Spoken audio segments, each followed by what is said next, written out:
KwaZulu-Natal's water crisis continues as many rural regions and cities struggle to access clean drinking water. For years now, authorities have blamed malfunctioning infrastructure, overpopulation and water scarcity. But the South African Human Rights Commission says the province violates the basic right to water. As we wind down 2023, Newzroom Afrika's Karinda Jagmohan looks back at how citizens have been battling for the year gone by. KwaZulu-Natal boasts a wealth of this life-giving resource.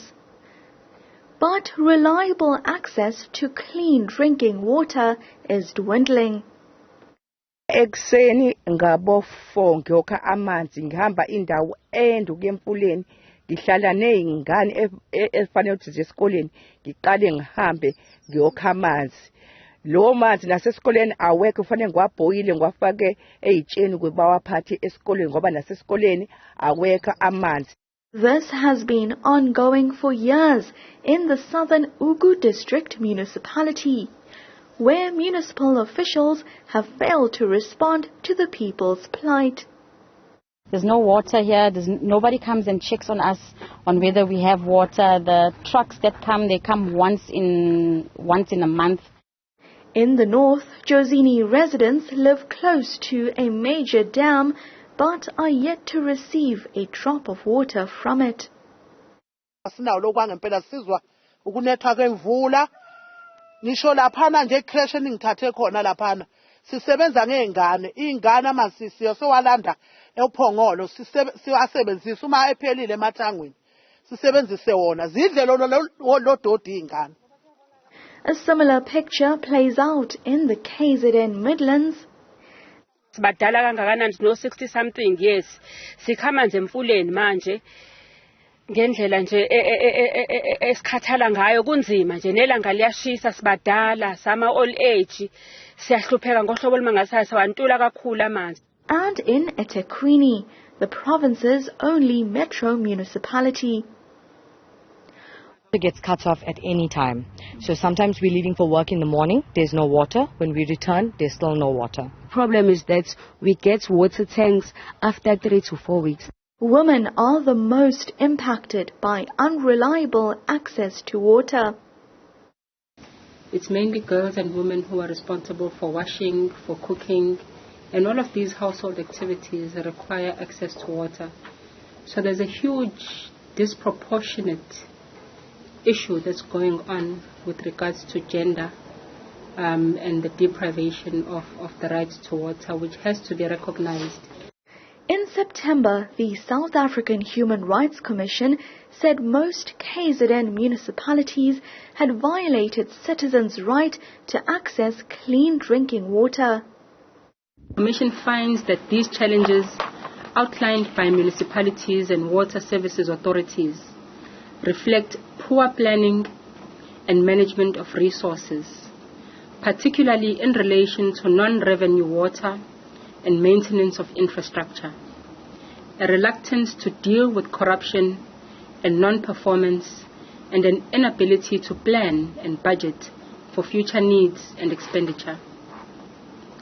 The Commission finds unacceptable the failure of the state 29 years after overthrowing the apartheid government to transform colonial and apartheid-era spatial planning to benefit previously excluded and disadvantaged communities. The Human Rights Commissioners recommended that municipalities found wanting be placed under administration, among other drastic measures.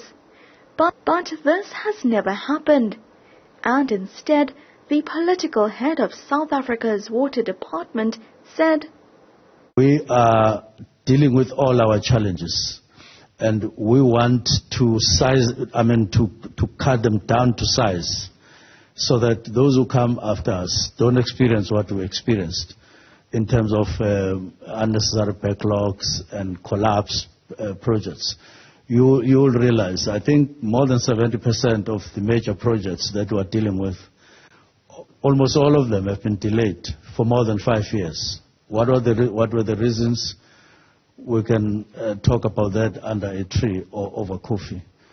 The state president unveiled a tap.